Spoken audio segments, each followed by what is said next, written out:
Scientific notation is the easy way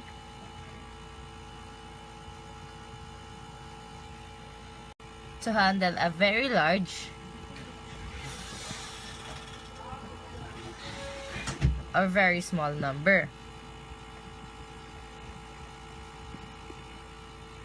For example, instead of writing 0.0000085, we write it as 8.5 times 10 to the power of negative 6. So, how does it works? We can think of 8.5 times 10 to the power of negative 6 as the product of the two number 8.5, the digit term, and 10 to the power of negative 6. Here are some examples of scientific notation. Instead of writing 1000, we write it as 1 times 10 to the power of 3. Now, instead of writing 0.1, we write it as 1 times 10 to the power of negative 1. Note, always remember, if you move the decimal point to the left, it will give you a positive exponent.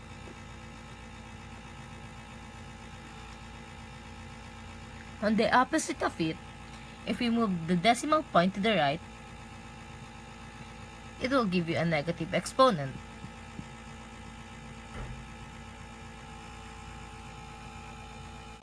So let's go back to how does it works. Earlier, we had an example of 0.0000085 and was written as 8.5 times 10 to the power of negative 6. Because first, move the decimal place until you have a number between 1 and 10. If you keep moving the decimal point to the right, in 0.000008, you will get 8.5. Next, count how many places you moved the decimal point. You had to move it 6 places to the right to change 0.00000085 to 8.5. You can show that you moved it 6 places to the right by noting that the number should be multiplied by 10 to the power of negative 6. Thank you for listening about scientific notation. Hope you understand it.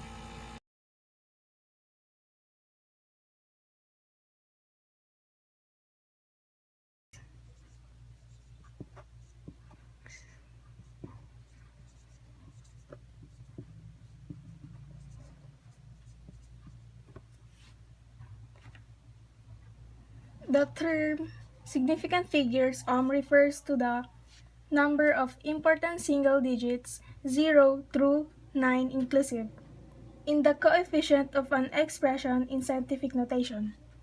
So as we can see, there are 4 rules on determining how many significant figures are in a number. First rule is that all non-zero digits are significant. Second, interior zeros between two numbers are significant. Third, trailing zeros after a decimal point are significant. Last, leading zeros to the left of the first non-zero number are not significant. So for the example of rule number 1, we have here that 38 is equals to 2 significant figures. So these two are non-zero digits, so they are significant. Another example is that 5, 6, 2 is equals to 3 significant figures. So yeah, they are non-zero digits.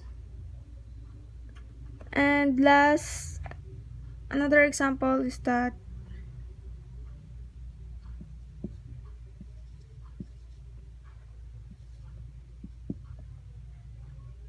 is equals to 3 significant figures. So 0 here is not significant. So that's all. So for the example of rule number 2, interior zeros are significant. We have here 1.0208 is equals to 5 significant figures. So since these zeros here are between two numbers, so they are significant. So another example is that 0.1 is equals to 3 significant figures. The 0 here is between the two numbers, so they are considered to be significant. So it is equals to 3 significant figures. So for the example of rule number 3, trailing zeros are significant. Example number 1 is 5.10 is equals to 3 significant figures. The trailing zero here is considered to be significant because zeros after this decimal point is considered to be significant. So another example is 3.00 is equals to 3 significant figures. The trailing zeros here are considered to be significant because zeros after decimal point is considered to be significant. For the example number 4, leading zeros are not significant, or zeros to the left of the first non-zero number are not significant. Example number 1 is that 0.000085 is equals to 2 significant figures. So the non-zeros here are not significant, or the leading zeros here are not significant. Only these two are considered to be significant. Then another example is 0.001248 is equals to 4 significant figures. So non-leading zeros are not considered to be significant. So only these 4. So since zeros to the left of the first non-zero number are not significant.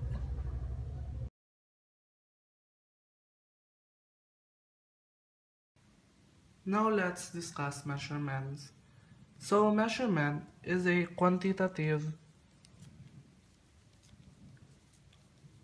description of a fundamental property or a physical phenomenon. So when we measure, we compare an unknown quantity with a certain standard called units of measurement.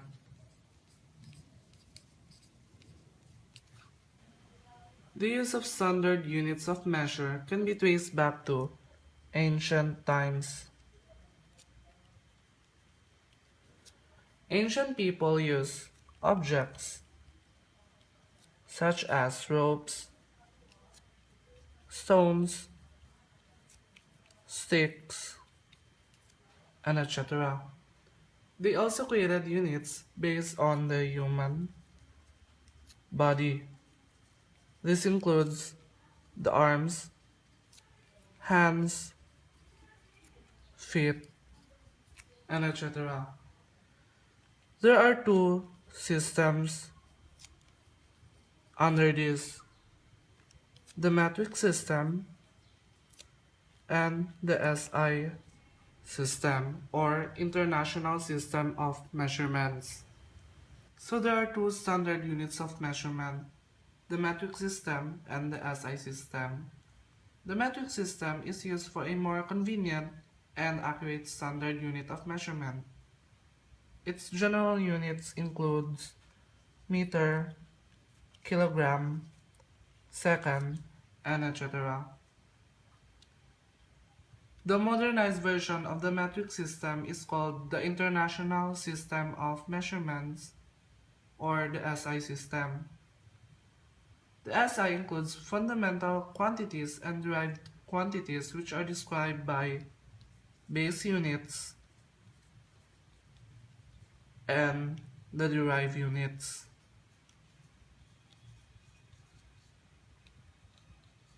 Base units includes length, mass, time, temperature, and etc.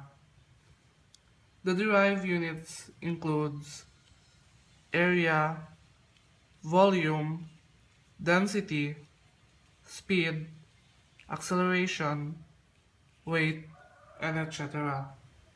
Units in different systems or even different units in the same system can express the same quantity. To avoid confusion, it is therefore necessary to convert the units of a quantity from one unit to another. You may need to convert inches into feet, inches into centimeters, or even centimeters into meters. Conversion of units can be done by multiplying the original unit by an appropriate conversion factor. When using conversion factors, set the problem as follows. Given quantity multiplied by the conversion factors, and you will get the quantity sought. In converting units, you must take advantage of unit analysis. That is, choosing the appropriate form of conversion factor that will allow cancellation of unwanted units and thus give the answer in the desired unit. Like for example, how many kilometers are there in 15 miles? Given that 1 mile is equal to 1.6 kilometers. So in solving this, we just need to multiply the given quantity to the conversion factor. So 15 miles times 1.6 kilometers over 1 mile. This will result to 24 kilometers. So 15 miles is equivalent to 24 kilometers.